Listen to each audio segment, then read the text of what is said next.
신문 이야기 돌직구쇼에 오신 여러분 반갑습니다. 저는 신문 읽어주는 남자 김진입니다. 요즘 외교 안보 분야에서 가장 뜨거운 이슈는 바로 북한 선제 타격론입니다.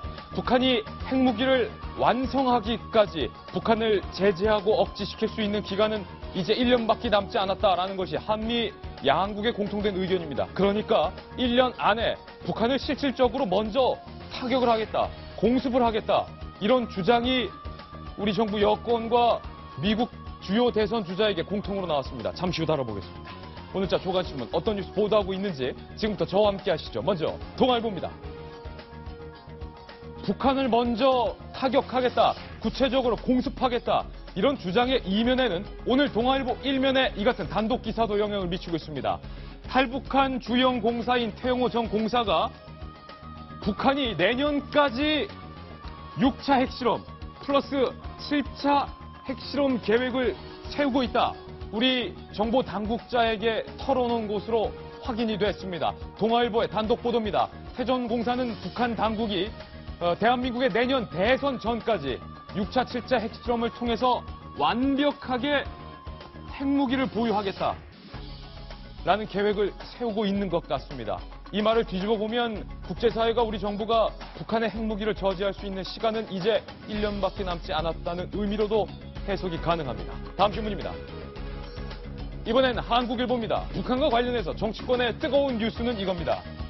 이른바 노무현 전 대통령 정부 시절 때 송민순 전 외교통상부 장관의 회고록 파문으로 뜨겁습니다. 제2의 NLL 공방 양상을 보이고 있는데 새누리당은 당시 문재인 실장이 북한과 내통했다, 모의했다, 문재인 전 대표에 대한 비판과 함께 진상 규명을 공개 요구했습니다.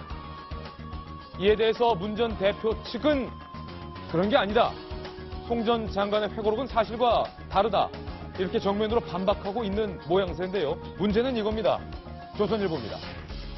송민순 전 장관은 객관적인 사실관계를 엄격히 따져서 썼다라고 밝히고 있는 가운데 당시 북한의 인권 결의안에 대해서 문재인 당시 실장이 북한에 물어보고 결정하자라고 말을 했다, 송 전 장관 이렇게 말했고, 문재인 전 대표 측은 이틀 전에 이미 기권을 결정한 거고 우리의 결정을 북한에게 통보한 것뿐이다, 이렇게 해명을 했습니다. 그러나 문 전 대표의 말대로 우리 정부의 결정을 북한에 통보했다곤 치더라도 100번 양보해서 그것 또한 문제다라는 비판도 만만치 않습니다.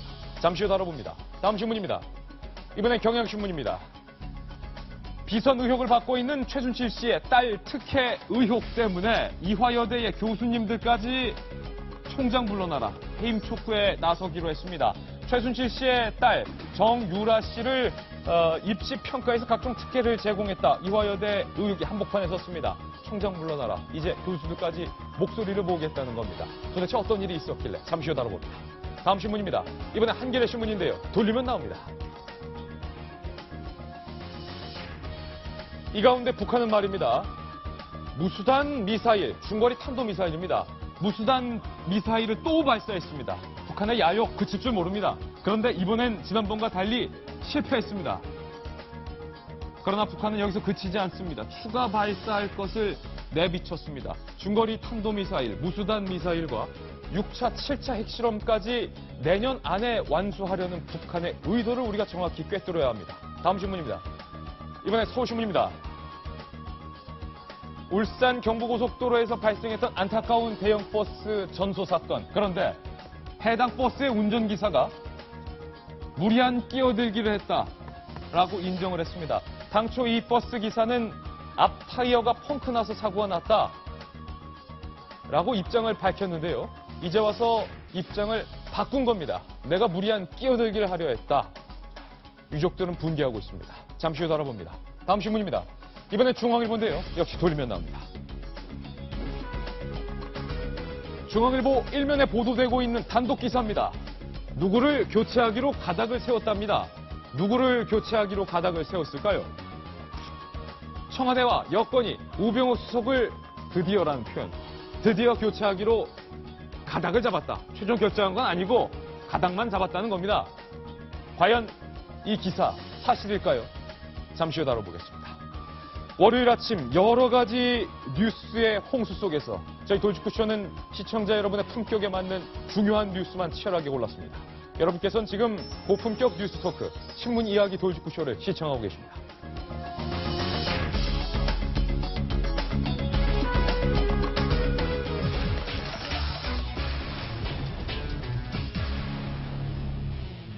네, 오늘 저희 신문 이야기 돌직구쇼의 첫 번째 주제는 오늘의 특종으로 시작합니다.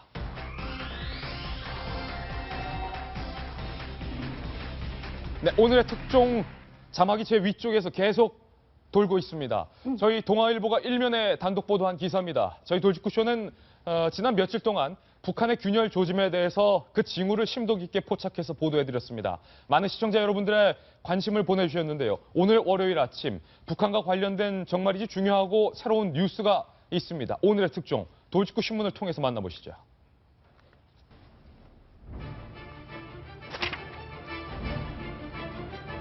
태영호 공사의 증언에 따르면 북한이 6차 그리고 7차 핵실험을 내년 안에 마치겠다라는 계획을 세우고 있는 것으로 확인이 됐습니다. 이 내용부터 한번 살펴봐야 될 것 같은데요.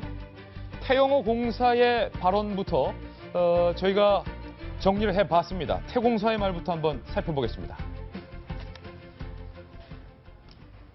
북한 외무성이 재외 공간에 남조선, 그러니까 대한민국의 대선이 치러지는 내년 말까지 6차 핵실험, 7차 핵실험을 순차적으로 실시할 것이니 준비하라는 지침을 내렸다.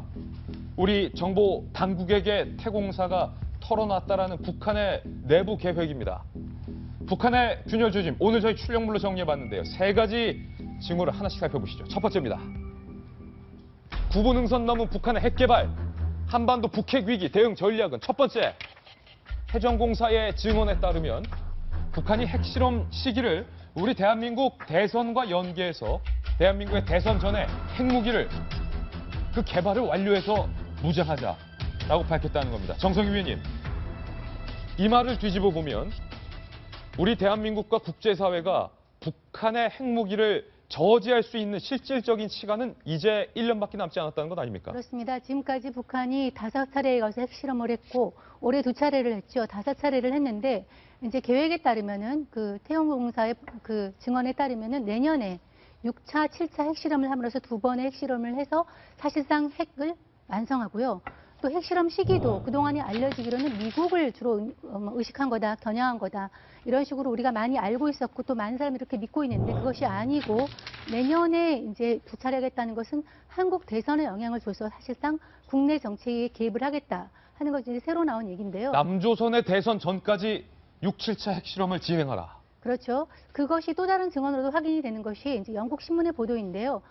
태영호 공사의 망명 이유와 관련해서 그동안에는 이제 자식의 문제, 이런 문제로 알려졌었는데 망명의 결정적인 이유가 북한에서 100만 불을 줄 테니까 영국의 핵 기술을 빼오라. 그거에 대해서 엄청난 압박감을 느껴서 탈북해서 이제 왔다. 이런 증언도 나오고 있거든요.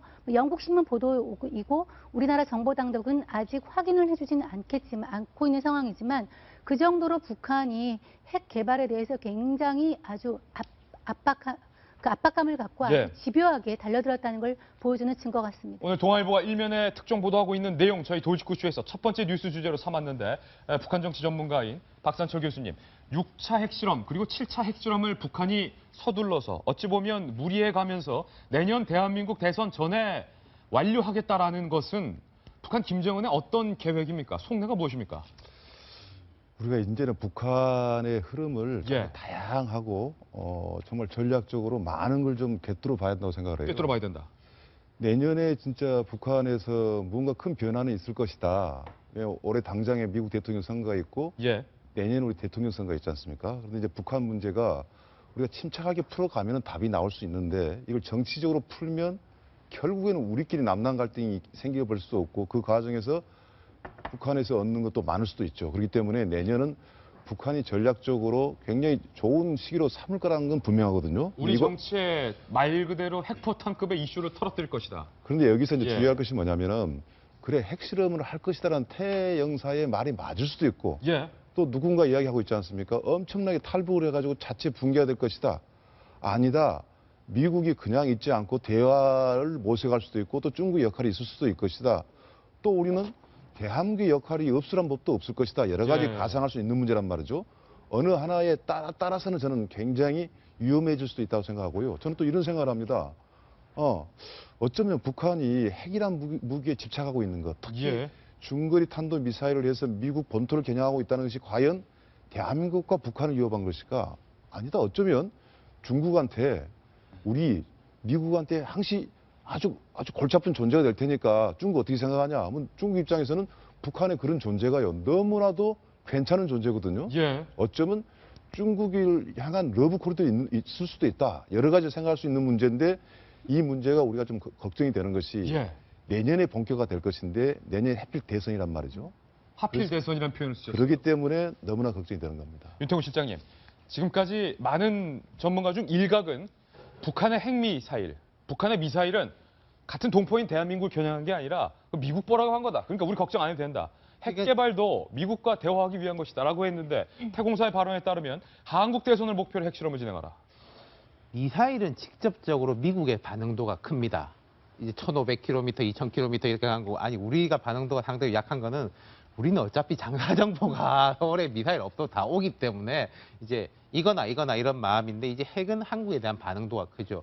지금 이제 박사님이 말씀해 주셨듯이 이제 북한이 그렇게 봐요. 제가 생각할 때는 뭐 기본은 자기들의 이제 체제 유지가 목적인데 어떤 레버리지를 삼으려고 하느냐.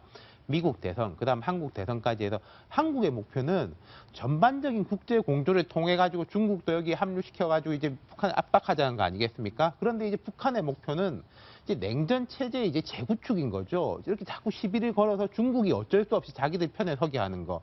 그 관련해 가지고 오늘 이제 그 힐러리 클린턴이 이제 몇 년 전에 했던 이야기. 북한이 자꾸 저런 식으로 나오면은 우리가 이제 사드하고 이제 전반적으로 같이 해서 중국을 봉쇄하는 수밖에 없다. 북한은 이제 그걸 알고 있는 거고, 근데 미국도 그걸 알면서도 어쩔 수 없이 갈 수밖에 없는 거. 북한이 그런 식으로 하면은 중국을 압박하는 식으로 갈 수밖에 없는 게 서로 수를 뻔히 알고서 움직이는 거. 그럼 뭐 우리도 모르겠습니까? 다 알고 있는 거죠. 그런데 실질적으로 뭐랄까 이니셔티브라든지 이런 물리적인 한 수, 두 수를 쓸 수 있는 건 북한이 먼저 두고 다른 사람들 그 수를 따라가는 형식으로 돼 있는 게 머리가 아픈 지점이죠. 머리가 아프다는 표현 쓰셨는데 이 말이 정말 사실인 게 김병민 전 의원님. 북한이 하는 사이에 핵실험을 5번 진행했습니다. 그렇죠. 그런데 핵실험을 하고 있다는 것과 북한이 실질적으로 핵 개발을 완료해서 핵무기를 보유하고 있다는 것은 차원이 다른 사실 아닙니까? 그럼요. 핵 보유국의 지위를 인정받는 국가가 된다는 건 차원이 다른 얘기인데 지금 우리가 잘 봐야 되는 게 태영호 공사의 얘기에 따르면 내년까지 6차, 7차 두 번의 핵실험을 더 실시할 거라고 압박을 한다는 것 아니겠습니까? 결국은 이 얘기는 무엇이냐면은 김정은 입장에서는 체제 유지를 위해서 핵을 개발할 수밖에 없는 상황입니다. 내년에 거의 목숨을 걸고 개발을 하는데 승부수를 띄운다는 거예요. 5차 핵실험 이후에 어떤 일이 벌어졌습니까? 국제사회의 대북 압박이 과거와는 상상할 수 없을 정도로 더 많이 확장이 되고 있는 상황이기 때문에 시간이 지나면 지날수록 대북 압박은 더 커질 것이고 그 짧은 기간 안에 핵무기 체제를 완성하지 못한다라면 벌써부터 내부로부터의 엘리트층 이탈이 심화되잖아요. 경제적 위기, 정치적 위기에 봉착하면서 고립 상태가 지속되는 순간 김정은 정권 체제 입장에서는 핵무기를 완성하기도 전에 체제가 붕괴될 수 있는 위험이 있기 때문에 마지막 승부수를 짧은 시간에 던질 수밖에 없다. 그럼 그 기간 동안 대한민국과 국제사회는 어떤 선택을 해야 되는 것이냐? 이게 지금 우리가 처한 굉장히 중요한 지점이라고 보여집니다. 태영호 전 공사의 이 북한 내부에서의 위치와 또 다룰 수 있는 정보력의 수준을 생각했을 때 태공사가 우리 정보당국에 밝힌 이 말은 꽤 사실일 가능성이 커 보입니다. 그렇다면 우리 대한민국과 국제사회가 북한의 핵무작을 막을 수 있는 마지막 기간은 지금부터 내년 1년까지 1년밖에 남지 않았다는 건데 그렇기 때문에 요즘 가장 뜨거운 이슈로 부상하고 있는 것이 있습니다. 바로 출력물 두 번째에 나와 있는 이야기입니다. 함께 보시죠. 북한을 억제할 수 있는 시기가 1년밖에 안 남았다면 한국에서도 그리고 미국에서도 북핵을 제거하기 위해서 그러니까 북한이 핵무기 개발을 완료하기 그 이전에 서둘러서 선제적으로 직접 타격을 해야 된다. 공습을 해야 된다. 이른바 북한 선제 타격론이 구체적으로 한국과 미국 양쪽에서 제기되고 있습니다. 그 근거를 하나씩 소개를 해드리겠습니다. 먼저 미국의 러셀 국무부 차관보는 이런 말을 한 적이 있습니다. 최근에 밝힌 발언인데요. 북핵 개발은 플랜 A가 아니다. 북한이 핵 개발을 완료하도록 두지 않겠다는 겁니다.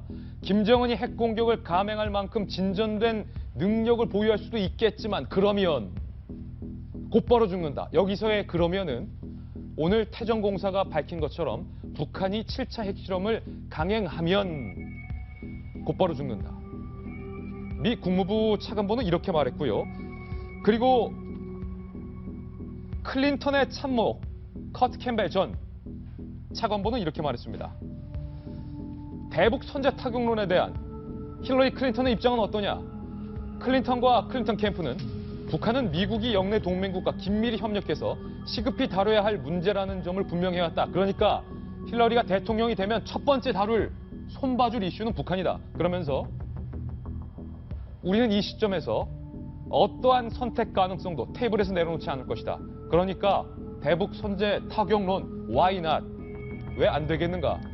라는 말을 밝혔습니다. 그리고 새누리당의 백승주 의원 전 국방부 차관입니다. 북한 선제 타격 이후 감당할 수 있는 방안을 우리가 다 마련해 뒀다. 정부가. 국민들은 북한 선제 타격 이후에 벌어질 상황에 대해서 안심해도 된다. 라는 시그널이 한미 양국에서 주말 동안 제기가 됐습니다. 그러자 북한이 서둘러서 반응을 해놨습니다. 북한의 반응이 꽤 재빨랐습니다. 이례적인 일인데요. 북한 노동신문에 대한 내용입니다. 미국과 괴뢰패당이, 여기서의 괴뢰패당은 우리를 의미하는 것이죠. 사소한 선제 타격 징후라도 보인다면 백두산 혁명 강궁의 즉시적인 군사적 대응으로 이어지게 될 것이다. 우리가 한 말을 자기들이 하고 있습니다. 그러니까 우리가 선제 타격 징후를 보이면 자기들이 선제 타격할 거다. 발끈한 것 같기도 하고 놀란 것 같기도 하고 일견으로는 겁을 먹은 것 같기도 합니다. 미국 본토와 태평양 작전지대인 침략군 기지들은 물론이고 남조선도 순식간에 완전 불바다, 완전 폐허로 되고 말 것이다. 경고를 하고 협박을 하고 있습니다. 백악관과 청와대를 지구상에서 없애버리고야 말려는 것이 우리 군대의 억센 의지다.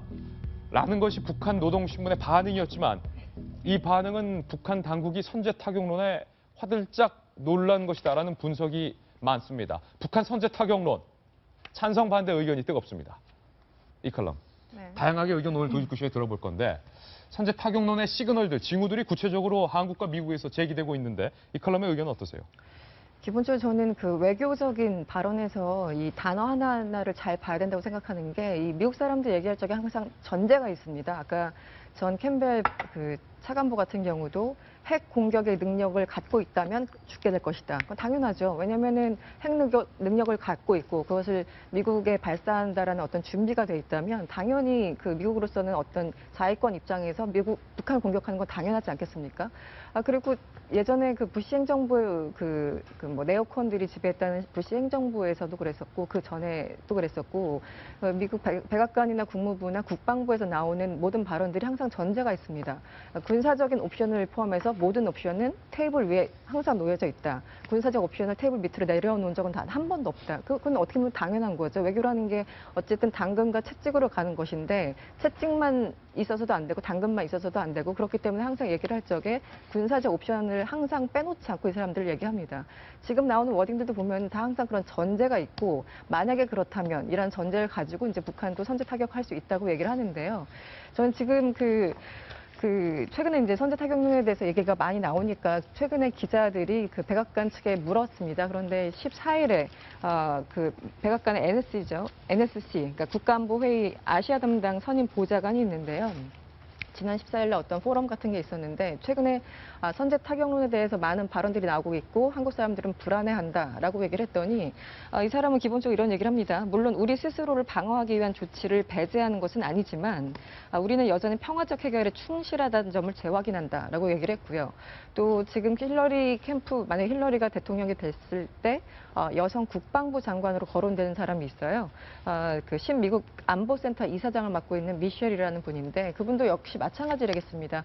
모든 전제 조건을 달고 있지만 이 북한이 실질적으로 미사일이나 핵무기를 사용하려고 위협한다면 모든 옵션을 테이블 위에 올려놓고 검토하는 방안을 배제할 수 없다. 이거 당연한 얘기죠. 네. 하지만 우리 정책의 초점은 북한 정권이 대화 테이블로 돌아와서 비핵화 약속을 이행하게 하는 것이다. 그러니까 항상 전제가 있기 때문에 이것을 무조건 당장 클린턴이 집권하면은 선제 공격이 갈 것이다라고 너무 그렇게까지 단선적으로 해석하는 것은 좀 무리가 있지 않나라는 생각이 듭니다. 여러 가지 의미가 있는 외교적 포석일 뿐이다라고 선을 그으셨는데 정 의원님 정반대의 시각이 있습니다. 저는 좀 다르게 봐요. 정반대다. 늘 이제 외교적인 어떤 방법을 가지고 끄집을 때는 다른 걸 가지고 있죠. 늘 플랜 A가 있으면 플랜 B를 가지고 있는 건 그런데 또 이제 지난번과 마찬가지로 이번 같은 경우에는 좀 다르다.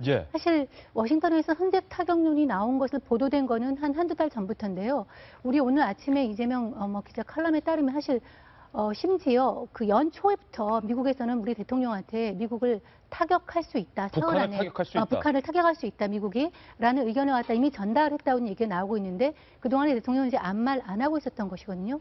근데 이제 미국에서 대선이 이제 무르익으면서 차기 이제 미국 정부가 어떤 북한에 대해서 어떤 선택을 할 것이냐에 대해서 굉장히 논란이 거센 와중에 계속 선제 타격론이 과거와 다르게 굉장히 거세게 나오고 있습니다. 심지어 어떤 사람은 거의 미국의 정책 결정자들의 70~80%가 선제 타격을 지지한다. 이런 얘기까지 나오고 있습니다. 그러니까 과거와 같이 늘 가지고 있는 옵션의 하나라고 보기에는 훨씬 더 크다라는 얘기가 현실적인 대안이다. 네, 할 수 있고요. 또 이런 것도 있습니다. 오바마 대통령 8년 임기 중에 북한 문제를 해결을 못했습니다. 물론 이란의 핵 문제나 이런 거는 이제 해결이 됐는데 이 북한에 대해서는 전 손을 쓰지도 못했어요. 그러니까 차기 정부는 공화당이 되든 민주당이 되든 어떤 식으로든 오바마의 그 어떤 외교적인 이런 거와 다른 그런 걸 성과를 보이고 싶어 할 거고 또 다른 어떤 지점은 사실 클린턴 대통령의 이제 빌 클린턴 대통령이 대통령 재임 시절에 북한을 선제 타격을 하려고 했었는데 어떤 아주 이유로 접었던 것이거든요. 제가 여기서도 몇 번 얘기했지만 만약 힐러리가 대통령이 된다면 가장 큰 외교나 어떤 참모가 남편인 빌 클린턴이 될 것입니다. 그러니까 빌 클린턴 같은 대통령 같은 경우는 내 얘기대로 옛날에 94년도인가요? 북한을 폭격을 했으면 이 핵 문제 지금 발본 세고 나서 아무 일 없을 텐데 라는 그 후회감을 굉장히 가지고 있을 가능성이 크고요. 그러니까 만약에 클린턴이 대통령이 되면은 빌 클린턴 전 대통령부터가 그 옵션을 강하게 주장할 가능성이 저는 크다고 봅니다. 그렇다면 좀 더 기술적으로 들어가 보면 윤태곤 실장님, 태공사는 내년에 이미 핵무기를 완성할 것이다. 그렇다면 박근혜 대통령의 임기가 남은 내년 1년 그리고 미국이 대선을 통해서 새롭게 당선된 힐러리가 됐든 트럼프가 됐든 새 대통령의 첫 번째 공약. 그렇다면 뭔가 북한을 타격할 수 있는 시점도 구체적으로 내년이 될 것 아니냐. 한 얘기까지 나와요. 그러니까 이 선제 타격론에 대한 이야기가 높아지는 것처럼 동시에 같이 높아지는 이야기가 어찌됐든 간에 그 앞에 한번 대화 국면이 열릴 수 없다라는 게 이제 미국 쪽에서 많이 나오는 이야기입니다. 긴장이 극도로 올라간 다음에 대화를 한번 하고 거기서 안 되면은 그 다음에 이렇게 된다라는 거거든요. 그러면 이제 북한 입장에서는 지금 미국에서 대선 한참이지 않습니까? 제일 중요하게 국제 이슈로 떠오른 거는 시리아 사태를 비롯한 아직까지 중동입니다. 특히 이제 푸틴 대통령이 시리아 정부하고 손을 잡고 반군에 대해서 공격을 하고 알레포에 대해서 우리도 몇 번 다루지 않았습니까? 북한 문제는 두 번째거든요. 어찌됐건 김정은 입장에서 북한 문제가 더 위로 올라오는 걸 바라기 때문에 그리고 대화 국면이 열릴 것이다라는 거는 많은 사람들이 생각하기 때문에 북한 입장에서는 대화 국면이 열릴 때 그 전에 최대한으로 만들어 놓고 그 대화 국면에 이제 응하겠다라고 생각하는 것이고 우리 오늘 이 동아일보에도 나왔지만은 박 대통령은 이전하고 다르다. 확전을 막아라. 이건 이명박 전 대통령에 대한 이야기인 것 같은데 박 대통령의 또 이제 독특한 개인적 캐릭터가 있기 때문에 우리 정부가 이제 그렇게 안 할 것이다라는 거 아니겠습니까? 근데 여기서는 하나가 있죠. 94년도에 영변 북폭을 사실상 시나리오 단계까지 한 건 맞습니다. 이제 서지컬 스트라이크라고 해가지고 외과수적 타격을 하려고 했는데 영변의 핵시설을 그냥 우리가 폭격해 버릴 것이다. 그런데 그때 이제 그 시뮬레이션이 나온 게 이제 군인 10만 명 그리고 민간인 포함해서 100만 명 이제 수도권에서 여기에 이제 사망자가 발생한다. 결국 전쟁은 한국과 미국이 이긴다. 그런데 이게 초기 단계에서 이게 발생한다. 이런 것 때문에 이걸 접은 거거든요. 저는 백승주 차관이 아까 전 차관이죠. 백승주 차관이 다 준비가 돼 있다 이렇게 말씀하시는데 거기에 대해 가지고는 저기 그때하고 지금은 다르다라는 이야기를 제가 들어본 적이 없고, 그리고 북한의 그런 이제 만약에 먼저 우리가 타격을 했을 경우에 북한이 이제 반격이 있겠죠. 반격의 기술적 파괴력도 그때보다 높아졌으면 예. 높아졌지 낮아졌다고 볼 증거는 없는 것 같아요. 선제 타격론, 그 이면에는 북한과 실질적인 전쟁을 벌이겠다라는 의미도 포함이 되어 있습니다. 그러나 실제로 이스라엘은 1981년과 2007년 각각 이라크와 시리아를 선제 타격한 바 있습니다. 과연 북한 선제 타격론, 전쟁까지 감수하면서 북한의 핵 억지를 구체적인 행동으로 옮길 것인가의 결단도 포함하는 내용인데요. 과연 국민들은 어떻게 생각하고 있는지 저희가 출력물 세 번째 내용을 준비했습니다.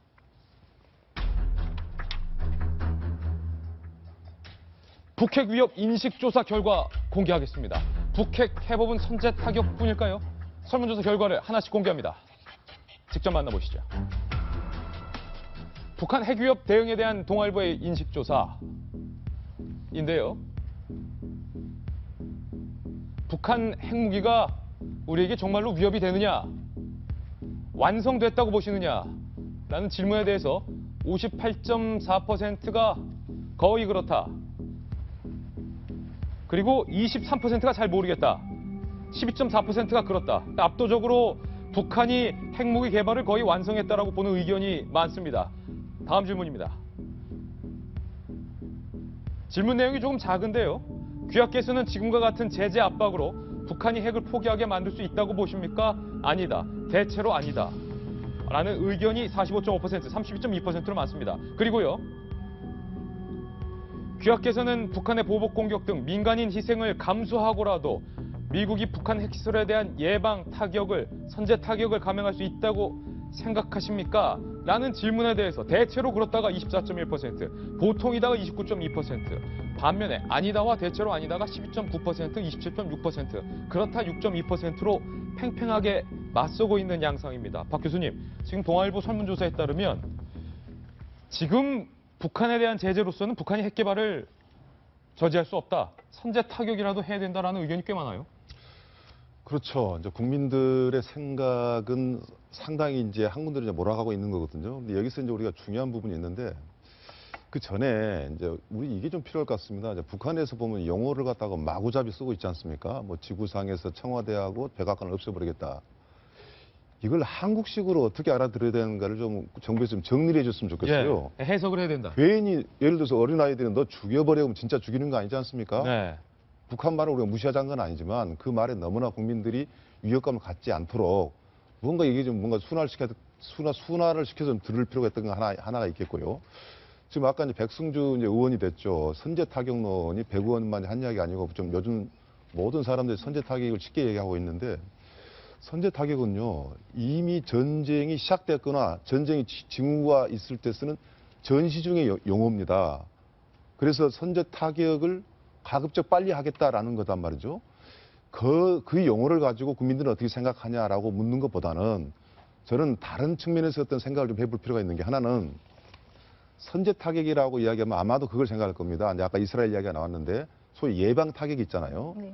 아예 처음부터 그런 것을 할 수 없을 만큼 핵 완성되기 전에 아예 박멸시켜 버리겠다, 무장 해제시키겠다는 하나가 있고, 정반대로 그것을 위해서 외교적 평화적 노력을 하겠다, 두 가지 방법이 있고, 또 하나는 두 가지를 다 섞어서 예방 타격도 할 수 있고 어떤 평화적 거래와 애교를 할 수도 있다, 압박을 할 수 있다, 두 가지를 동시에 병용할 수가 있거든요. 그렇다면은 예방 타격이냐 아니면 외교적 노력이냐 아니면 둘 다 같이 접근하냐라고 판단하면 국민들 입장에서는 우리 정부가 충분히 준비할 수 있겠구나라는 안정감을 저는 갖고 국민적인 어떤 통합도 저는 생긴다 보고요. 예. 여기서 중요한 것은 우리 정부는 무엇을 해야 되냐면 이런 상황에서 한미 동맹은 강화가 되는데 미국의 대북 정책과 한국의 대북 정책의 최종 결론은 결이 좀 다릅니다. 여기서 한국은 어떠한 보장을 받고 한국 정부의 공간은 무엇인가, 그런 의미에서의 한국적인 어떤 자율성, 예. 그런 것도 동시에 추구할 확정질 시기가 저는 이미 왔다. 그게 바로 이제 오늘 이야기하고 있는 올 말은 물론이지만 내년이 너무나 중요하다는 것이 우리 정부라든가 정치권의 노력이 엄청 중요한 것이죠. 여기까지 듣겠습니다. 대북 선제 타격론, 정치권에서 구체적으로 제기되고 있는 주장입니다. 시청자 여러분의 의견은 어떠십니까? 저희 돌직구쇼 시청자 게시판에 고견 남겨주시면 참고하겠습니다. 이번엔 저희가 준비한 다음 돌직구 신문입니다. 만나보시죠. 정치권에서는 송민숙 전 장관의 회고록이 일대의 파란을 낳고 있습니다. 정치권의 뜨거운 감자로 여야의 공방이 격화되고 있는데 내용은 이렇습니다. 북한의 인권 탄압 현실은 정말이지 참혹합니다. 그런데 국제사회가 이러한 북한의 인권 탄압 현실을 국제적으로 규탄하는 북한 인권 결의 과정 중에서 2007년 노무현 정부가 기권을 선택하게 됐는데 그 기권 선택 과정에서 당시 문재인 대통령 실장이 북한에게 의견을 물어보라라고 지시를 했고 북한의 의견을 들어서 기권을 결정했다라는 송 전 장관의 회고록 내용이 공개가 된 겁니다. 이에 대해서 문재인 전 대표 측은 부인을 하고 있지만 직접적으로 아니라고는 밝히지 못하고 있습니다. 그 공방 오늘 돌직구쇼에서 뜨겁게 다뤄보겠습니다. 출력물을 통해서 한번 공방 내용을 살펴보겠습니다. 문재인 전 대표의 반응부터 한번 소개해드리겠습니다. 송 전 장관의 책 보면서 새삼 생각한 건 노무현 정부가 참으로 건강한 정부였다는 사실이다. 박근혜 정부는 노무현 정부를 배우길 바란다. 문재인 전 대표의 발언인데요. 과연 당시 문재인 실장이 북한에게 물어보라고 지시를 했는지 그리고 북한의 의견을 듣고 기권을 한 것인지에 대한 답변은 하지 않았고 박근혜 정부가 당시 노무현 정부를 본받아라 라는 발언을 올린 겁니다. 이어서 15일 문 전 대표 SNS인데요. 남북 정상회담이 있던 2007년은 남북관계 황금기였다. 그랬죠. 이 과정에서 외교부는 외교부대로, 국정원은 국정원대로 북한의 반응을 점검하거나 정보를 수집했다. 그야말로 참여정부의 높은 외교 수준을 보여주는 것이다. 이에 대해서 이정현 대표가 한마디 했습니다. 문재인 대표는 사실상 북한의 인권 탄압에 동조하며 북한과 내통한 것이다. 집권 여당 대표로서 내통했다라는 표현이 과연 적절한가? 이 논란도 있지만 이정현 전 대표는 이에 대해서 반박을 한 거고요. 공방은 여기서 그치지 않았습니다. 그러자 문재인 전 대표가 이정현 대표를 향해서 당대표란 분이 대단한 모욕이다. 내통이라면 새누리 전문 아니냐. 선거만 다가오면 북풍과 색깔론에 매달릴 뿐 남북관계에 철학이 없는 사람들이다. 이건 색깔론 공방일 뿐이다. 라고 선을 긋습니다. 그러자 책을 쓴 송민순 전 장관은 이렇게 말합니다. 모든 건 책에 있는 그대로가 사실이다. 엄격하게 따져서 당시의 쪽지 내용을 바탕으로 내가 사실관계를 기술한 것이다. 기록을 바탕으로 쓴 것이다. 그러니까 당시 문재인 실장이 북한에게 의견을 물어보라 라고 물었고 북한의 의견에 따라서 기권 결정을 한 것이 맞다. 이렇게 밝혔습니다. 이정현 당대표 이렇게 비판했습니다. 목소리 들어보시죠. 북한 당국자에게 몰래, 국민들 몰래 그것을 뻔히 답을 알면서도 물어서 했다고 하는 것은 그것은 모의입니다. 모의. 내통 모의라고 볼 수밖에 없습니다.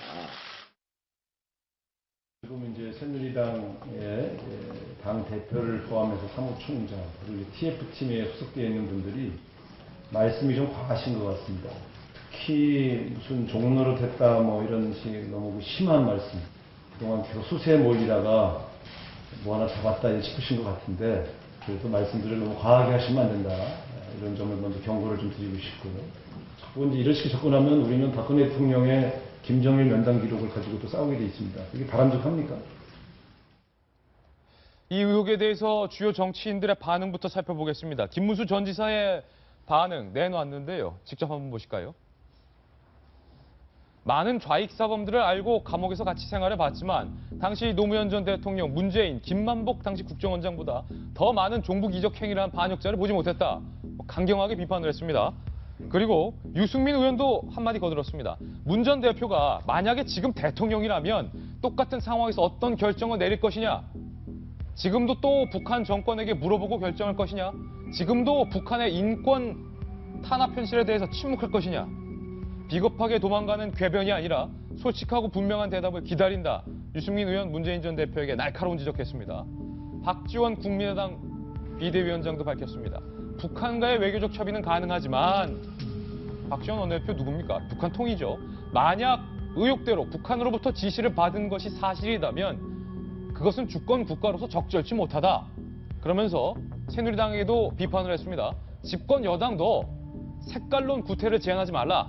국가 내통했다는 득의 감정적인 색깔 정치 공방은 지양하고 사실관계만 엄중히 따져라. 박지원 원내대표가 어른으로서 양쪽에 대해서 한마디씩 비판을 한 그런 상황입니다. 과연 무엇이 논란인가? 저희가 쟁점이 되는 것을 출력물로 정리를 해봤습니다. 송미순 전 장관의 회고록에 나와 있는 내용을 바탕으로 정리를 했습니다. 첫 번째 이슈, 정말로 당시에 북한 가해자죠. 어찌 보면 인권 탄압 국가인 가해자에게 우리가 가서 기권해야 될까요? 물었나? 첫 번째 쟁점입니다. 송민순 전 장관은 이렇게 주장합니다. 문재인 당시 비서실장이 일단 남북 경로를 확인해보자고 결론을 내렸다. 북한에게 먼저 물어봐라라는 지시를 했다는 겁니다. 그리고 문재인 전 대표 측의 김경수 의원은 이렇게 말했습니다. UN 북한 인권 결의안에 대한 결정은 북한에 물어보고 할 이유도 필요도 없는 일이다. 안보정책조정회의는 백존청 당시 안보실장이 주재했다. 그러니까 우리가 미리 기권하기로 결정한 사안이다. 그렇다면 두 번째 이슈입니다. 기권 결정은 도대체 언제 했느냐? 이 시기가 굉장히 중요한 논란이 될 수 있는데요. 송미순 전 외교부 장관의 주장은 2011월 20일 북한의 의견을 들은 후에 기권하기로 발표를 했다. 북한이 시킨 대로 했다는 겁니다. 그리고 김경수 의원, 문재인 전 대표 측입니다. 2007년 11월 16일, 그러니까 20일보다 4일 전에 대통령 주재회의에서 최종 결정된 바 있고 우리가 18일에 북한에 미리 통보를 했다. 20일 북한 의견을 듣기 전에 이틀 전에 북한에 우리가 통보한 사안이다. 우리가 기권하겠다. 그렇다면 북한으로부터 쪽지를 전달받았는데 왜 받았느냐? 북으로부터 2007년 11월 20일 저녁 백존천 실장이 대통령 앞에 쪽지를 들고 서 있었다. 그날 오후 북측으로부터 받은 반응이라며 읽어보라고 대통령에 건네주는 걸 내가 봤다. 김경수 의원은 인권 결의안 기권 결정에 대해서 북한에 전달된 반응이나 동향 보고일 뿐이다. 그렇게 추측한다. 당시 노무현 전 대통령의 입장은 어떤가? 송미순 전 장관은 그런데 이렇게 북한의 물어까지 봤으니 그냥 기권으로 갑시다. 대통령이 묻지 말았어야 한다.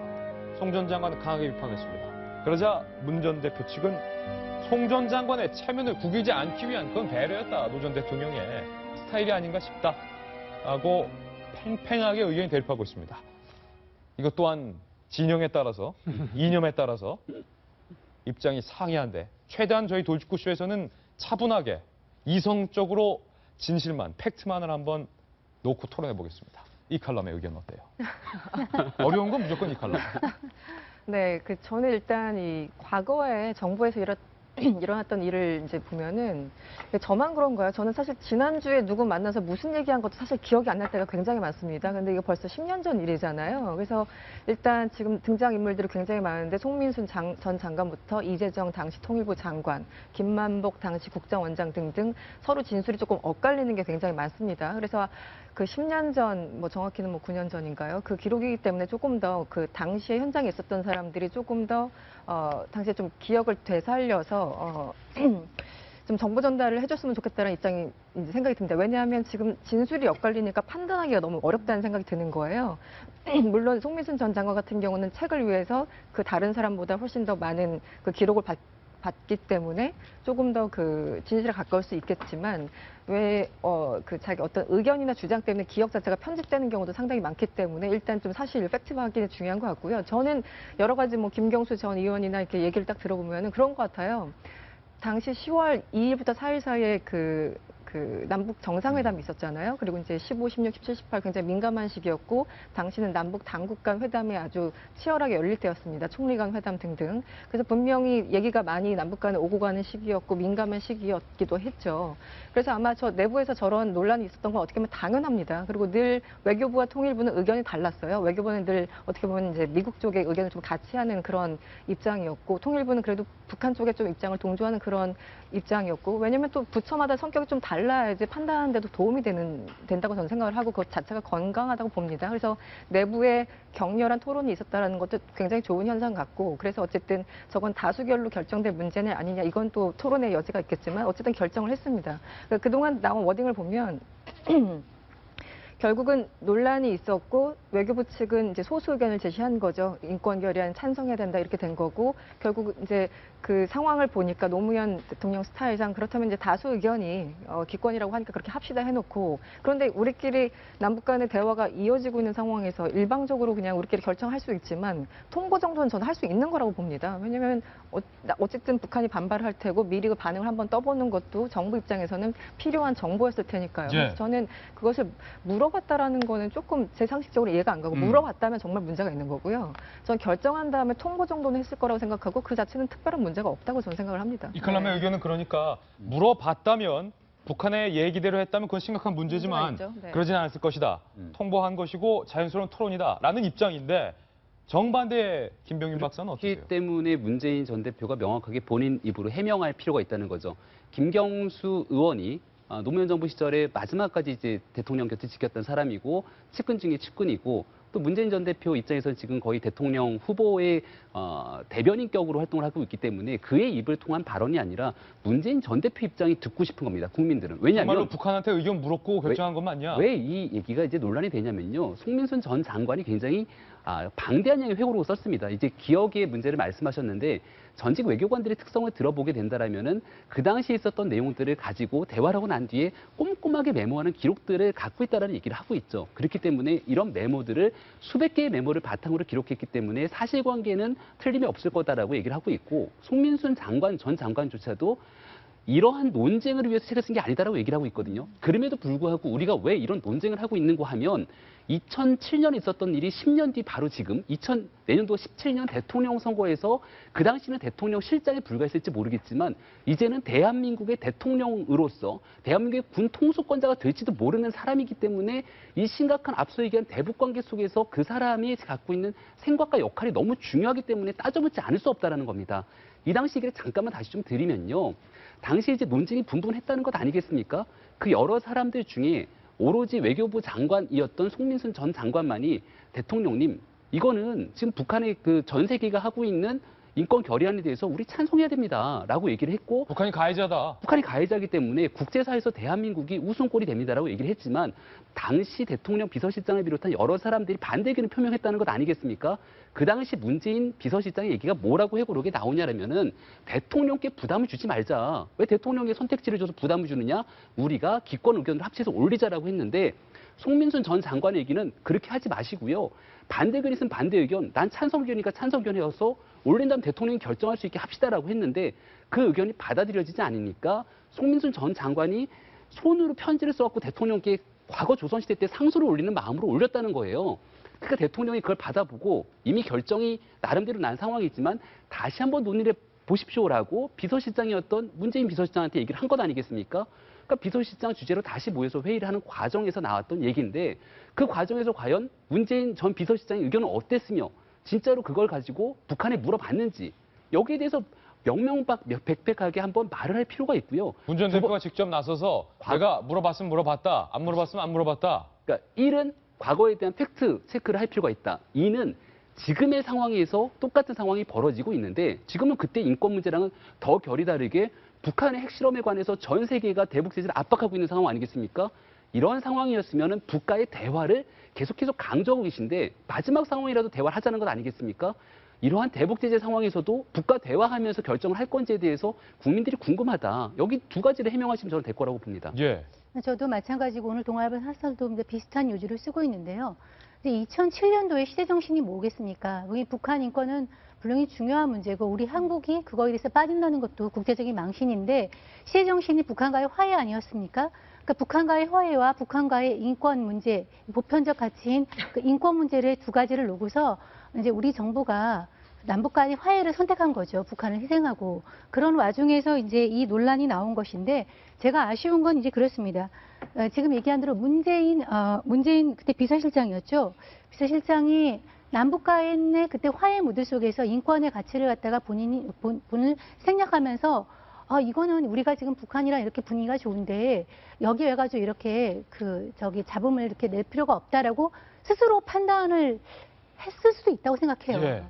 했을 수도 있다고 생각하는데 그러지 않고 거기에서 뭐 통보를 했네 또는 물어봤네. 어떤 경우든 본인이 스스로 판단하지 못했다는 것 자체가 진짜 차기의 유력한 대선 주자로서의 어떤 국정 운영을 하는데 그 리더십 스타일이 맨날 이런 경우에 이럴 것인가 하는 그런 생각이 들고요.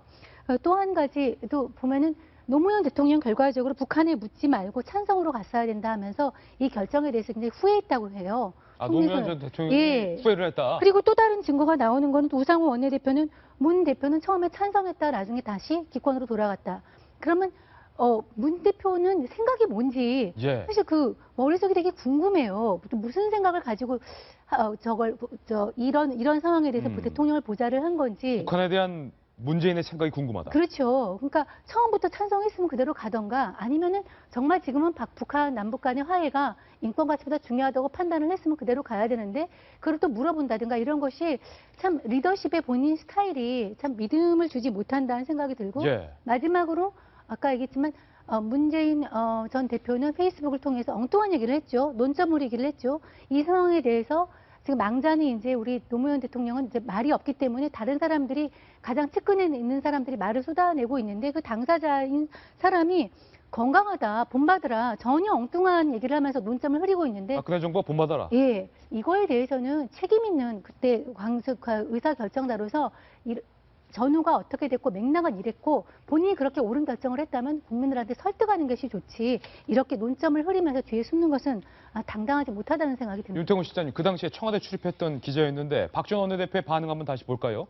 주권 국가로서 정말로 송민순 전 장관의 발언대로 그때 당시 했다면 그건 주권 국가라고 볼 수 없다.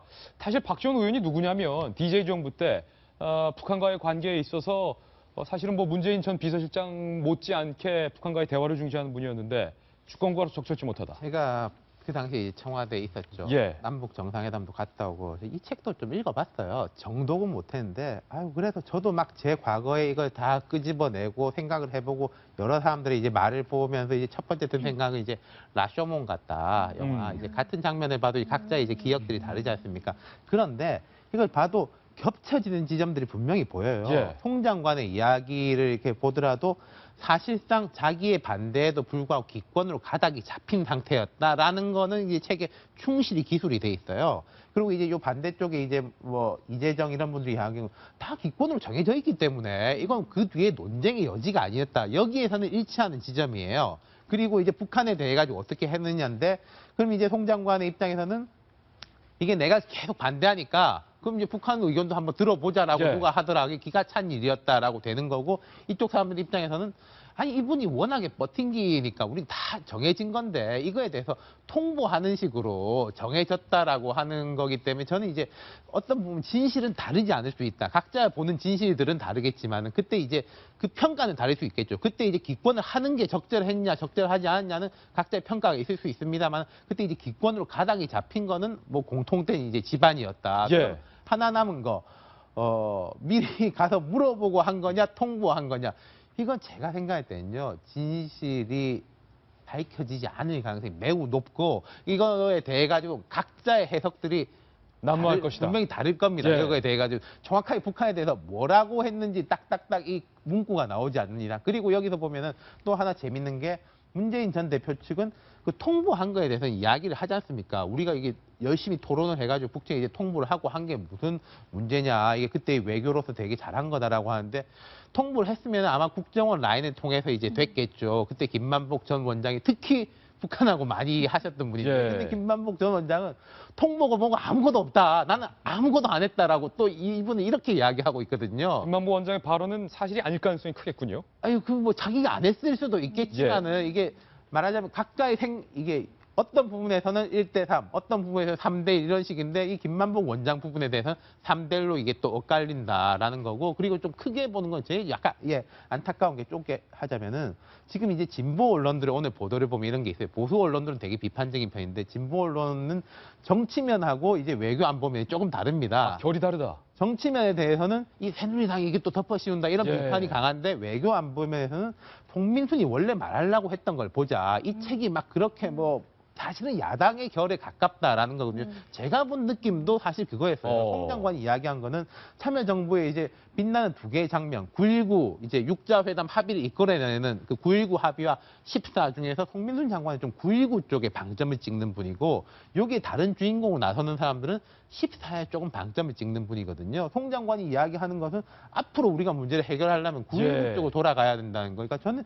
좀 이런 생산적 있는 논의도 필요할 까 물론 이 이야기를 안 할 수는 없을 거예요. 근데 이건 짧게 끝내고 요 진짜 이야기하려고 했던 걸 봤으면 좋겠어요. 짧게 끝내겠습니다, 그럼. 나머지 다 덜어낼게요. 여러 가지 의혹이 있는데 뭐 중요하다고 생각하시는 분도 있지만 나머지 다 차치하겠습니다. 덜어내고 딱 한 가지만 보겠습니다. 가장 어려운 질문을 하려고 제가 남겨두었는데, 문재인 전 실장이 그때 당시 정말로 북한의 말도 안 되는 인권 탄압에 대해서 침묵을 한 데서 더 나아가서 북한에게 사전에 의견을 구한 것이 사실일까? 첫 번째 질문. 두 번째, 그것이 사실이 아니라손 치더라도 만약에 문재인 후보가 대통령이 된다면 지금 같은 상황에서 과연 북한 인권에 대해서 어떤 입장을 갖고 있을까? 문재인의 생각이 무엇일까? 아무도 모릅니다. 질문 드립니다. 정말 중요한 문제고 제가 제대로 답변할지 모르겠는데요.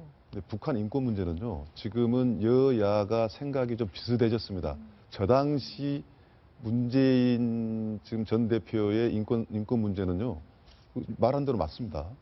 근데 조금 전에 저는 이제 그 송민순 전 장관의 책은 읽어보지 못했지만 그 김병민 의원하고 정성희 위원의 추론이 저는 맞을 거다라고 생각을 합니다. 예. 그럼에도 불구하고 이 책은 송민순 전 장관이 토론 끝에 낸 결론도 아니고 또 그 내용을 자기 입장에서 뭐 정리한 것이 속기록물은 아니지 않습니까? 그래서 이걸 근거로 해서 당파 싸움을 한 것은 이제 옳지 않다고 보지만 내년 선거의 한 장면을 보는 것 같아서 솔직히 말해 씁쓸한데 씁쓸하다. 이 상황에서 이제 저는 그 문재인 전 대표가 잘해야 될 것 같습니다. 유력한 대선 후보기 때문에 나오는 이야기거든요. 그래서 새누리당에서 강하게 비판한 겁니다. 그러면 지금 대북 정책이 2007년 그때와 같아야 되느냐? 절대 같을 수가 없죠. 사드 문제가 새로 발생됐고 또 북핵 문제가 달라졌지 않습니까? 예. 그러면 여기서 필요한 게 뭐냐면 과거의 김대중 대통령 같은 경우는 대북 정책을 명확하게 밝혔습니다. 예. 지금 그게 부족한 거예요. 이제는 저는 문재인 대표한테 이 내용을 해명할 게 아니라 그래서 대북 정책을 어떻게 할 거냐에 대한 정확한 답변을 해 주어서 어떠한 비판에도 내 정책은 이런 정책이다라고 이야기를 해줄 수 있는 그런 기회로 저는 삼아야 된다고 봐야 한다고 생각하고 명확히 대북 정책과 안보관을 밝히라. 정확히 밝혔죠. 이제는 정확히 내가 밝혔죠. 대통령이 된다면은 예. 이러한 대북 정책을 해야 될 것이다라고 한다면은 우문현답으로 저는 갈 수 있다고 보고요. 예. 그러나 이게 자칫 잘못하면 진흙탕 싸움 될 수 있는 게 얼마 전에 김진태 의원이 박지원 의원한테 간첩이라고 이야기하고 예. 또 뭐 혹시 북한한테 지령받은 거 아니냐 문재인 전 대표 이런 식의 이야기가 나오면 천상 이건 이 당파 싸움이 아니라 이 사실 이 국가적인 대북 문제 현안 문제이기 때문에 이 당파 싸움으로 가면 문제 해결이 안 됩니다. 예. 아까 국민들 그 의식조사 했지 않습니까? 무엇을 우리 볼 수가 있냐면 이게 여당 야당의 싸움이 아니라 이건 내년에 국가적인 큰 과제라고만 설정이 되면 우리 2002 월드컵 봤지 않습니까? 국민이 하나로 오는 그것이 대한민국 국민입니다. 그래서 저는 문재인 대표가 여기에 대한 소상한 답변도 중요하지만 그래서 나의 현재의 대북 정책은 이러한 것이다. 라는 명확한 답변을 갖는 계기로 삼아야 한다고 저는 봅니다. 예, 여기까지 듣겠습니다. 송민순 전 장관의 회고록 논란이었습니다. 이번엔 저희 돌직구쇼의 코너 속의 코너입니다. 신문 속 사람들의 동향에 주목해보는 신사동 그 사람입니다. 오늘도 3명의 신사동 그 사람 나와 있는데요. 첫 번째 그 사람부터 만나보겠습니다. 신사동 그 사람, 첫 번째 그 사람입니다. 요즘 왜 잠잠하나 했습니다. 정청래 전 의원이 책을 써서 출판 기념회를 했는데 그 출판 기념회에는 소위 친노 친문 정치인들이 총 출동을 했습니다. 굉장히 충격적인 발언들도 그 장소에서 이루어졌는데요. 발언부터 한번 볼까요? 정봉주 전 의원도 저기 참석을 했는데 이렇게 말했습니다. 파란 집에서 감옥으로 옮길 분도 있고, 그러니까 청와대 대통령을 의미하는 거죠. 대통령은 좀 있으면 감옥 갈 거다. 그리고 삼성동에서 감옥으로 옮길 분도 있다. 삼성동은 더군다나 박 대통령의 자택이 있습니다. 청중이 웃자 모두가 제 마음을 읽는 독심술자인가 정봉주 전 의원이 저렇게 밑도 끝도 없는 감옥론을 펼쳤고요. 김갑수 씨도 이렇게 말했습니다. 내년 대선은 우리가 이긴다. 내년에 내란에 준하는 사태가 유도될 수도 있고 이것도 무엇을 근거한 건지 교전이 일어날 수도 있고 생각하기 싫지만 유력 후보의 암살이 있을 수도 있다. 전혀 근거 없는 주장을 했습니다. 대선에서 승리한 이후에 작살낼 놈들을 작살내는 역할을 우리 내부에서 누군가가 국정원장으로 해야 된다. 뭐 이런 의견들이 오고 갔는데 김병민 의원님. 예. 이 정청래 출판에 정청래는 없고 다른 주변 분들이 와서 장사를 좀 많이 하시는 것 같아요.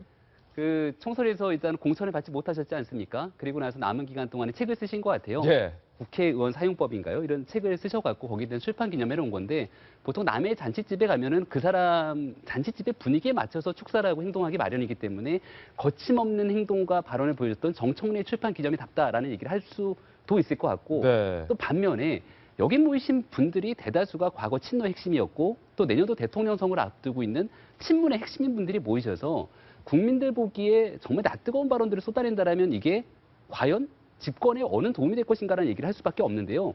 첫 번째로 정봉주 전 의원 같은 경우는 지난번에도 말실수로 구설수가 너무나 많이 올랐던 분인데 예. 여기 대해서 대놓고서는 이렇게 누군가를 향해서 대통령 감옥 갈 거다. 감옥 갈 거다라고 하는 부분들은 이건 좀 현직 있는 대통령에 대한 모욕이 아닌가라는 개인적인 생각이 좀 들고요. 예. 그러니까 농의 도를 지나쳤다는 생각이 들고 도를 훨씬 더 지나친 분은 저는 방송인 김갑수 씨라고 생각을 하거든요. 예. 이분 같은 경우는 대놓고서는 내년 대선에서 승리하고 국정원장이 된 사람이 작살낸 사람을 작살내야 된다. 작살. 정치 보복하라는 얘기죠. 이 자리에 와 있던 이재명 성남시장이 와 있었거든요. 대권주자. 대놓고 이재명 성남시장을 향해서 거의 이런 역할을 했으면 좋겠다라는 식의 말을 한 거로 거의 보여지는데 예. 이런 부분들이 과연 이게 이제 진영 논리를 떠나갖고 본인들의 집권에 어떤 도움이 되는가 뭐 다시 한번 얘기를 좀 드리고 싶고요. 마지막으로 교전에 준하는 사태 그리고 누군가의 암살 얘기를 꺼낸다라는 거는 이건 대한민국의 현 국민 의식 그리고 정당 정치 의식 전체를 폄하하는 내용으로 볼 수밖에 없기 때문에 도대체 왜 이런 발언들을 하시는지 이런 상황들을 예측했기 때문에 김종인 전 대표가 정청래 의원 전 의원에게 공천을 안 준 게 아닌가라는 생각이 드는데 예. 참 저는 제가 만약 야권 지지자가 아닙니다만은 야권 지지자라면 뒷목이 뜨끈뜨끈해질 것 같아요. 이런 장면을 예. 보게 되면. 예. 제가 좀 버텨볼까요? 이게 김갑수 씨는 문화인이라 방송인이죠. 방송인. 그러니까 이제 광이 이제 폴리테이너 정도 되지 않겠습니까? 폴리테이너들의 이제 장점이 뭐 우리나라든 외국이든 그렇게 표현의 자유가 아주 넓다. 그러니까 표현의 자유는 하지만 이제 정치적 책임은 지지 않는다. 이게 이 사회적 광대한테 부여한 우리의 뭐 합의 정도 되는 건데요. 그런데 김갑수 씨는 이 책임을 안 져도 돼요. 예. 그런데 이 책임은 결국 누가 지게 되느냐는 한번 생각을 해봐야 될 겁니다. 본인의 발언 때문에. 본인은 당연히 표현의 예. 자유를 누려야 되실 분이고 이렇게 이야기해가지고 김갑수 씨한테 아유 뭐 저런 말을 하냐라고 이제 삿대질을 할 수 있을지언정 저 사람한테 정치적 책임을 지라고 말을 할 수 없어요. 예. 그런데 그 정치적 책임은 어디로 날아가는 게 아니라 이게 똘똘똘 가다 어딘가 이제 가게 돼 있거든요. 어디로 갑니까? 그게 이제 정청래한테 어디로 건 갑니까? 제가 말을 하지 않겠습니다. 예. 누구한텐가 이제 갈 거다. 예. 누구한테 갈지 전 국민이 다 알 것 같은데 어쨌든 정치적 책임을 요하는 그런 발언이었다. 그러니까 이제 여기가 정청래 의원의 출판기념회가 이제 소위 말해서 예능 감각이 있는 사람들이 모여서 재미나게 그 분위기를 띄우는 거 저도 출판기념회에 가봤지만은 주로 분위기를 띄우는 차원에서 이런 얘기가 이제 쏟아져 나왔는데요. 대한민국에서 말 재밌게 하고 거칠게 하는 사람들은 다 모여놓은 자리니까 그것이 상승작용을 일으켜서 이렇게 거친 발언이 나왔는데 김갑수 씨 같은 경우도 아마 본인이 정치인이 아니니까 그런 얘기를 했을 거예요. 그렇지만 제가 생각하건대 이렇게 선거를 얼마 안 둔 상황에서 소위 말해서 자기들끼리 모이는 모임, 자기들끼리 모이고 친노, 친목으로 모여가지고 소위 말해서 집토끼를 잔속하는 이런 자리는 결코 보통 본인들이 대통령이 되기를 바라는 문재인 대통령 만들기에 도움이 안 된다는 이야기는 할 수 있을 것 같아요. 이렇게 보면 본인들의 실 결집에 도움이 되지만 그만큼 이 사람을 싫어하는 사람들의 반발은 더 커집니다. 예. 그것도 좀 생각하시고 발언했으면 좋겠어요. 도움 안 되는 발언을 그러니까 뒤에서 돌을 날리는 격이다라는 내용이었습니다. 신서동 그 사람 함께하고 있습니다. 이번에 두 번째 그 사람입니다. 누굴까요?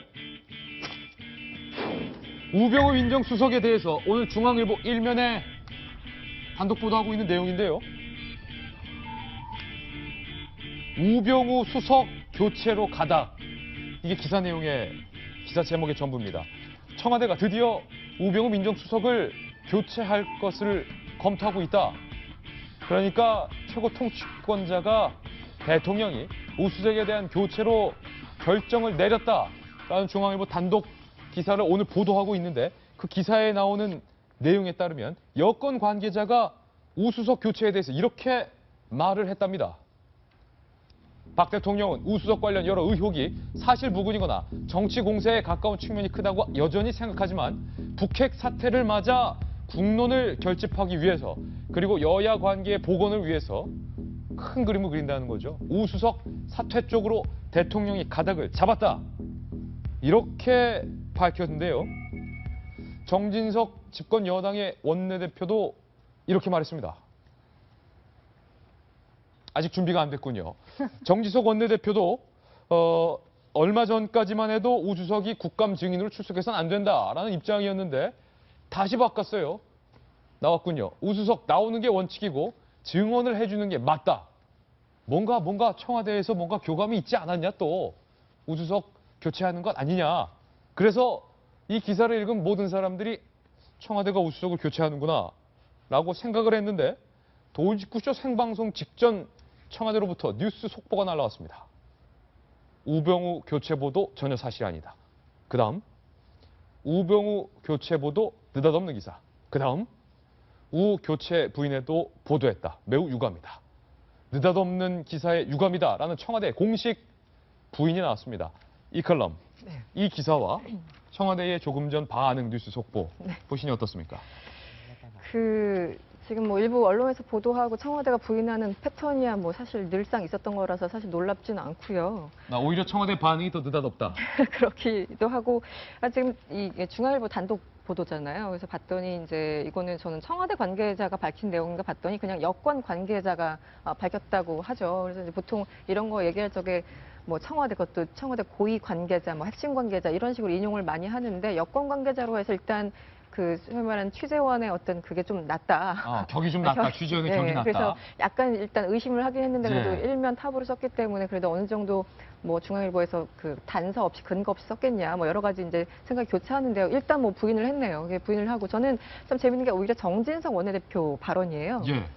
9일 날은 나와야 된다. 나와야 그리고 된다. 며칠 지난 중간 또 나오면 안 된다. 나오면 안 그래서 된다. 우리 이 자리에서 또 비판했었잖아요. 11일에? 예. 네네. 그러다가 이제 이 16일에 또 바꿨어요. 나오는 게 원칙이고 또 나와야 지원을 된다. 해주는 게 맞다. 그래서 일단 오락가락하는 그런 모습 자체가 정진석 원내대표가 도대체 누구한테 계속 메시지를 받고 있는 건가 아닌가 이런 것도 굉장히 좀 헷갈리고 그리고 정진석 원내대표 그 발언을 보니까 최소한 한두 시간만이라도 나와서 발언하는 것이 좋다 이러면서 약간 그 중간쯤에 비껴갔어요. 애매해요. 1시간, 2시간만 나왔다 잠깐 들어가시라. 네, 그래서 뭔가 조금 어설프다라는 생각도 예. 들고 그래서 지금 여러 가지 정보가 혼재돼서 뭐라고 딱히 말하기는 힘들지만 예. 청와대가 부인했으니 어디까지 가나 한번 봐야죠. 아니 유 네. 실장님 청와대 출입 오래 하셨으니까 이 청와대 반응이 전혀 우수석을 교체 안 하겠다라는 강경한 대통령의 입장입니까? 아니면 사실은 아니라고 말하지만 그 가로 열고 가로 닫고 안에 뭔가의 내막이 있는 겁니까? 근데 이제 청와대 스타일상 하려고 마음 먹었다가도 이렇게 기사가 나오면은 안 하는 이런 걸 김센다. 수도 있는데 이게 이제 괜히 맥락을 좀 보셔야 될 것 예. 같아요. 중앙일보 1면하고 동아일보 33면에 이제 주간 칼럼 달콤 쌉싸래한 정치가 이게 연결이 되는 게 있어요. 그렇습니까? 우수석 이제 교체에 대한 배경으로 보면은 이 결국 연결이 되는 게 안보 문제에 전념키 위해예요. 그러니까 이제 동아일보 기자는 거기에서 오히려 좀 우려를 가지고 쓰는 겁니다. 이게 당근 다 신경 안 쓰고 안보, 뭐 북한 압박만 하겠다는 쪽으로 이제 우려를 갖고 쓴 거고 중앙일보에서는 그러기 위해서 야당하고 관계도 조금 봉헌하고 해야 되기 때문에 조금 긍정적으로 풀어낸 건데 어찌됐건 지금 박 대통령이 거의 한 1주, 2주 우리도 조금 지겨울 정도로 다뤘지만은 북한 딴 이야기 거의 안 하고 북한에 대한 이야기만 하는 건 사실이지 않습니까? 그렇기 때문에 정리가 필요하다라는 맥락 첫 번째. 그리고 두 번째는 검찰입니다. 검찰이 이제는 지금까지 이제 오늘 뭐 이석수 감찰관도 들고만 있어서 자기가 답답하다 이런 기사가 났는데 우병우 수석과 이석수 감찰관에 대해서 뭐라도 내놓지 않으면 안 될 때가 됐어요. 네. 뭔가를 내놔야 돼요. 그러면은 검찰 입장에서 검찰이 수사하고 있는 거 맞습니까? 우수석에 대해서 예. 만약에 손방망이를 때린다고 하더라도 그럼 우수석이 물러나줘야지 체면이 있는 건데 손방망이를 때리는데 얼씨구나 하고 검찰이 이렇게 나에게 면죄부를 줬다라고 자리를 지킨다. 그럼 검찰 입장에서는 되게 당혹스러운 거거든요. 그렇다고 해서 이제 쇠방망이를 때리는데 또 그 자리를 유지한다. 그것도 말이 안 되는 거고. 그러면 검찰 쪽의 기류는 우리가 뭔가를 발표하든지 간에 그때는 우수석이 빠져나오는 게 앞으로 뭐 청와대도 그렇고 우리도 그렇고 다 괜찮습니다. 이런 시그널을 계속 보내고 있을 거예요. 여권 전체적으로. 예. 그게 맥락을 보셔야 된다는 거고. 그런데 이제 청와대의 즉각적인 반응은 제 생각에는 박 대통령의 의중은 아직도 안 정해졌다. 이런 게 계속 들어오긴 들어올 건데 대통령이 거기서 확답 준 것 같지는 않네요. 확답 준 것 같지는 않다. 저는 이 방송 준비하고 오자마자 중앙일보를 딱 보니까 야, 그때 첫 느낌 역시 박근혜 대통령이 정치 잘 안 오구나. 정치적 타이밍이 기가 막히다. 이 새누리당하고 집권여당에 박근혜 대통령이 없으면 안 되겠구만. 예. 현존하는 현재 정치인으로서는 최고의 감각이다라고 했는데 바로 이제 청와대의 반응에 대해서 이제 우리 김 앵커한테 이야기했잖아요. 예. 느닷없는 이런 그 보도에 대해서 유감이다라고 했는데 저는 만약에 박근혜 대통령이 정말 어느 시기가 되면 교체된다고 생각했다면 지금이 가장 적기라고 봅니다. 박근혜 대통령을 위해서도 그렇고 지금 우리가 산재가 문제가 굉장히 많지 않습니까? 지금이 적기다. 때가요. 이제는 우병우 수석을 놔줄 때가 됐어요. 아, 놔줄 때가 됐다. 이제는 우병우 수석을 정말 괴롭힌 거면 놔줄 때가 된 거예요. 예. 그래서 저는 정말 정치라는 것을 항상 느낀 것이 뭐냐면 내용도 중요하지만은 타이밍. 타이밍이다. 뭐든지 타이밍이 좌우되는데 시기다. 정말 적기라고 보고요. 글쎄 뭐 아까 우리 윤 시장께서도 이야기를 하셨지만은 아마도 이게 뭐 청와대에서 정리된 생각이 또 뭐 그대로 나올 수도 있지 않겠느냐 뭐 이렇게 생각을 합니다. 개그맨 유재석 씨가 한 유명한 말 있지 않습니까? 타이밍 이즈 나우. 지금이다. 라는 말도 있는데 어쨌든 신사동 그 사람 두 번째 살펴봤습니다. 이번엔 신사동 그 사람 세 번째로 넘어가겠습니다. 과연 누굴까요? 요즘 이화여대 가보셨습니까? 난리가 났습니다. 최순실 씨의 실제 파워가 이대에서 증명된 건 아니냐 결과적으로. 최순실 씨의 딸 정유라 씨에 대해서 이대에서 각종 특혜를 제공했다라는 것에 대해서 교수님들까지도 총장 해임 촉구에 나설 방침입니다.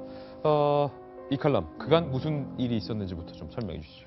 그동안 최순실 씨 딸 특혜 의혹은 굉장히 많았었죠. 네. 일단 입학 과정에서의 특혜 문제. 그래서 그러니까 15학번이죠. 최순실 씨 딸이.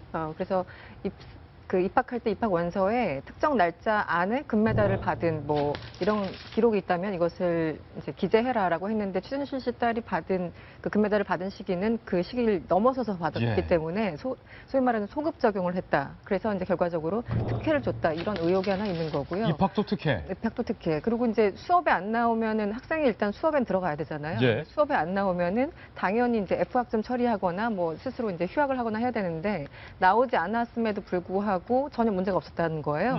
그래서 주변 학생들이 교수한테 가서 정말 항의까지 할 정도로 그렇게 상황이 또 진행이 됐었고 그리고 또 하나가 있었죠. 최근에 보고서를 한 달도 더 지나서 보고서를 냈는데 교수님이 직접 그 보고서가 일단 이메일에 첨부되지 않았기 때문에 다시 한번 보내주십사 아주 그 극존칭을 써가면서 다시 이메일을 보내달라고 했고 또 뒤늦게 낸 그 보고서에 대해서도 여러 가지 문제가 많다고 해요. 어떤 그 예. 뭐 맞춤법이나 이런 것들. 그래서 교수가 직접 첨삭 지도까지 해주시는 친절함을 보였다고 하는데 입학 과정부터 그동안은 그 진행된 한 1년 반 사이에 일어났던 일이 굉장히 좀 이해하기 힘들고 오죽했으면 소위 말하는 그 130년 만에 처음으로 이대 교수들까지 나서 총장 퇴진에 나서게 됐는가라는 생각이 예. 들고요. 저는 다른 건 다 필요 없이 특혜를 줄 수 있다고 봅니다. 특혜를 뭐 줬다고 하더라도 이게 왜 문제가 되냐면 다른 학생들이 그만큼 피해를 본다는 거예요. 그러니까 저는 그 특혜 자체도 물론 문제가 있지만 열심히 정말 공부한 학생들, 열심히 예. 공부해서 입학하고 수업 시간 들어가고 또 그 바쁜 와중에 아르바이트 하는 그 학생들이 정말 많을 텐데 소위 말하는 여기서 다시 금수저, 후수저 문제 나오는 거 아니겠습니까? 그래서 이 학생들의 어떤 그 박탈감이 저는 여기 이번 사건의 가장 큰 문제라고 봅니다. 네. 제가 이화여대를 잘 아는데 정성희 위원님. 어떻게 알아요? 어떻게 알죠? 어찌됐든 그 논란은 차치하고 제가 이대를 잘 아는데 학점 받기 어렵기로도 유명하고 교수님들이 학생들한테 학점 주는 것도 그렇게 깐깐할 수가 없는 경쟁이 센 것으로 유명한 게 바로 이화여대인데 최순실 씨가 비선이냐 아니냐 파워가 있냐 없냐의 논란으로 돌아가 보면 뭐 사실이다 아니다 논란이 많지만 그런 이화여대에서 최순실 씨의 딸에 대해서 이 정도로 특혜를 줄 정도라면 정말로 실세 아닌가? 그렇죠. 우리 이제 논설실장이 이화여대를 나왔는데 오늘 보면은 이제 칼럼을 썼습니다. 본인이 이대 출신으로서 이대 분위기가 어떤지를 이제 가끔 설명을 해요. 정말 깐깐하죠. 또 뭐 시어머니 같다고 얘기를 해야 되나 엄청나게 학사 관리가 깐깐한 그런데 이제 아까 얘기를 잠깐 했지만 먼저 얘기를 할 게 원래 태국 특기 종목에 승마가 없었습니다. 예. 없었어요. 학칙을 개정해서 승마를 넣기로 한 게 2013년이고 2014년도 10월에 아시안 올림픽에서 금메달을 땄는데 이제 원서를 접수한 다음에 금메달을 따온 것까지 소급해서 인정했다는 것인데요. 이제 이런 것이 이제 정말 다른 학교에도 있는지를 먼저 살펴봐야 될 것 같아요. 그리고 들어와서 이제 다른 많은 학교 특기생들이 얘기를 했지만 수업에 이제 들어오지 않고 이제 학자금을 따는 것이고 그러면 이게 어떻게 가능했냐는 게 궁금하잖아요. 예. 그 와중에 지금 최경희 이화여대 총장이 있는 와중에 이화여대가 K미르에서 관련된 한식 세계와 관련 한 여러 가지 정부로부터 또 생활 요번에 이제 학생들의 어떤 농성을 불렀던 그 평생교육 단과대 이런 모든 정부 지원을 엄청나게 땄다는 것입니다. 그러니까 왜 했냐 최순실 씨 딸이 또 그 와중에 그 뒤에 어떤 보이지 않는 손이 있었느냐에 대해서 그 와중에 이화여대가 받았던 반대급부를 생각해 볼 때 충분히 거래가 있을 가능성이 높다. 어허. 그래서 이제 물러나라는 얘기가 나오고 있는 것이죠. 이화여대가 각종 혜택을 정부로부터 다 받았다. 그러니까 뭐 여러 가지 뭐 9개를 신청했는데 8개를 받았다 이런 이야기가 나오고 있죠. 그리고 이 수업을 같이 들었던 학생이 대자보를 붙였다는 거 아닙니까? 학생이 정유라 씨와 같이 수업을 듣던 같은 학생이 분반에 붙였던. 이게 제일 재밌는 게 이런 거예요. 교수님이 심지어 얘는 이미 F다라고 말씀하셨는데 나중에 중에. 보니까 B학점 받으셨더라. 줬더라. 이거 해명하십시오라고 했는데 제가 학교 다닐 때 바로 이제 선배, 후배, 다른 과 이렇게 해가지고 전직 대통령 아들, 대선 주자의 딸, 제일 가는 재벌의 딸 이런 사람들이 학교를 쭉 같이 다녔어요. 과는 아니더라도. 근데 예. 그 친구들이 모르겠습니다. 뒤에서 교수님들이 은근슬쩍 봐줬는지 모르겠지만은 항상 조심하고 조심하면서 학교 수업에 오히려 더 충실하게 하려고 노력해가지고 이제 별로 모나지 않은 걸로 해가지고 좀 욕 안 먹으려고 이제 노력하고 평가가 괜찮은 편이에요. 저도 유력 대선 주자 아들이랑 학교 같이 다녔어요. 근데 말하자면은 이 대선 분은 떨어졌어요, 그분. 대선 대통령의 친한 언니의 딸이지 않습니까? 이런 사람이 이렇게 된다는 건 저는 이제 듣도 보도 못한 뭐 어떤 교수님들은 뭐 자유당 때 이강석 씨라고 이제 이기붕 부통령 아들이 이제 서울법대에 이제 들어갔다가 학교에 데모를 하니까 자퇴하고 육사로 간 뭐 그런 것까지 이야기를 하던데 참 오죽하면 당시에 이례적이에요. 가짜 이강석도 있지 않았습니까? 아니 그렇죠. 예. 대선 주자 딸이나 뭐 사실은 이부진 부회장이 학교 같이 다녔었는데 그냥 조용하게 다니고 수업 충실히 듣고 그랬던 사람이었거든요. 예. 더하니까 도대체 이 백은 무슨 백이냐라는 이야기가 안 나올 수 없는 거 아니겠습니까? 이부진 부회장은 학점 좋았습니까, 당시에? 그건 저는 모르죠. 근데 이제 이런 입길에 예. 오르지 않고 학교를 다녔다라는 거죠. 조용조용하게 다녔다. 그게 미덕이다라는 건데 그렇지 않았다는 거예요? 이게 지금 제일 문제가 되고 이제 피해가기 어려운 지점이 이렇습니다. 야당의 공격은 의혹이라고 맞서면 되는 건데 밑에서부터 들끓어오는 민심은 피해가 도리가 없거든요. 이화여대에 있는 구성원들이 자존심을 건드린 사건이에요. 얼마 전에 평생교육 단과대학 문제 때문에 이대생들이 집단 반발했던 적 기억나실 건데 그 부분은 결국 학교 교육의 질이 떨어진다는 건데 이 부분은 지금 100% 사실관계가 밝혀져야겠지만 입시 비리에서부터 시작해갖고서는 학생들과 전혀 평등하지 않은 상태로 학교를 다니면서 학점을 취득했던 여러 가지 과정들이 소위 말해서 정말 대한민국에서 열심히 공부하고자 하는 노력하는 이대생들이 자존심을 건드린 부분이기 때문에 학생뿐만이 아니라 교수들까지 나서서 시위에 동참한다는 것 아니겠습니까? 예. 여기에 대해서 답을 내릴 사람 딱 한 사람밖에 없습니다. 이제 최순실 씨와 딸 정유라 씨가 적어도 다른 여러 가지 의혹들보다 이 이대 사건에 대한 문제부터 좀 풀고 해명하고 갔으면 좋겠습니다. 예. 오늘 정말 뉴스 많네요. 심지어 돌직구신문에 이 니은자 기사 하나는 뜯지도 못했습니다. 다음번에 또 전달해드릴 기회가 있을 거라고 봅니다. 저희는 광고 후에 다시 돌아오겠습니다. 잠깐만요. 네, 오늘 여러 가지 뉴스가 많았습니다. 자극적이고 흥미 위주의 가십적인 기사도 많았지만 저희는 시청자 여러분의 품격을 생각해서 정말로 대한민국 외교 안보의 중요한 뉴스만을 치열하게 골라봤습니다. 저희 돌직구쇼는 내일 아침 9시에도 더욱더 품격 있는 뉴스 들고 여러분께 인사드리겠습니다. 오늘 하루는 분명 어제보다 더 나을 겁니다. 좋은 하루 되십시오. 고맙습니다.